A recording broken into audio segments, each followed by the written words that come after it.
old European style apple juice. 7 apples per 2 people. You're going to peel it and then let it sit in some lemon water. I just took a little bit of this lemon juice, put it. So when I peeled it, it's sitting in there. This won't be so difficult for you guys because there's 2 of you doing this together. Peel all around and try and get all the peel even at the bottom and then the top bit. And just like that. And as soon as this is peeled, cut it in half. If you have your Parisian scoop, this makes this job super fast. Did you guys use this? Did you get a chance to use this in your fundamentals? You used it in your fundamentals No. class? No. No? Okay.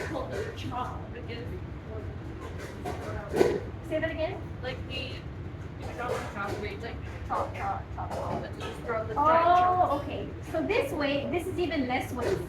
If you take, it doesn't matter what size, and you press it flat, like this is how you will use this scoop. Press this flat, flush, and then with your finger just scoop it, and then it comes out. So you get a nice clean, and then sometimes I'll even remove just a little bit of, so that's like really little waste. You're kind of wasting a lot when you're doing it that way. And if you have this tool, use it, right? It's so easy. We used to do like a dessert where each dessert had one like this for plating, like a mini. Did you guys do tartare in your pies class? Tartare? No. We'd make tartare with this. It's like a puff pastry on top, caramelized sugar with the fruits, usually apple tartare. And then you turn it over and then it has like pastry, it has a sauce with caramel and has the apple. But we used to do plated desserts of like an individual tartare. This was the fastest way to do it because you got a nice apple. So do that with everybody. And then you're slicing about this thin. And don't go any thicker than this. This is what, 2 millimeters? Okay? Slice up all of them and stick it in a nice big bowl like this one. Mind your fingers. Practice your knife skills, like the claw grip. Remember that claw grip? So it clears your fingers. Yeah? And then in this, again, your things have been scaled out. You just have to count 7 hours. But you'll be getting a stack of, there's cinnamon and graham crumbs in this. We'll use this tomorrow, okay? Don't open this. This one is saved for tomorrow. The raisins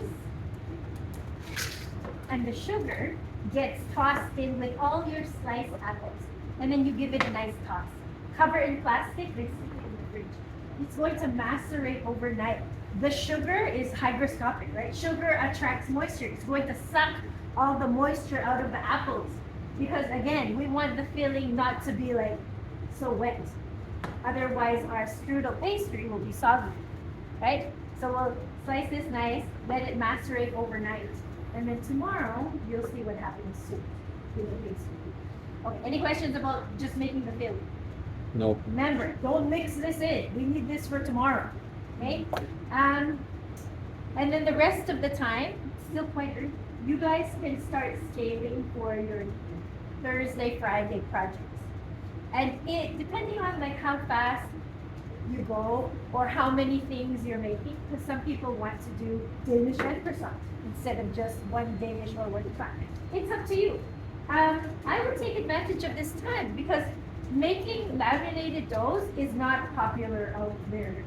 This might be the last time you get to do it. Might be, depending on where you work. So if you feel like you do have time, do it. Just make sure we can sell it, okay? And you're practicing the skill, that's the most important. But with the previous classes, it really depended. Some people were done really early, that they didn't come in on the Friday. They use that to do the rest of their assignments. They do the rest of their tests. I'll leave that up to you. But you're scheduled here for Friday, and if you want to come, you come. But if you feel like I'd rather study or I have other assignments to do because of work or family or whatever, I'll leave it up to you. Just make sure you hand everything in on time. Okay? Really, those 2 practice days are for you guys just to do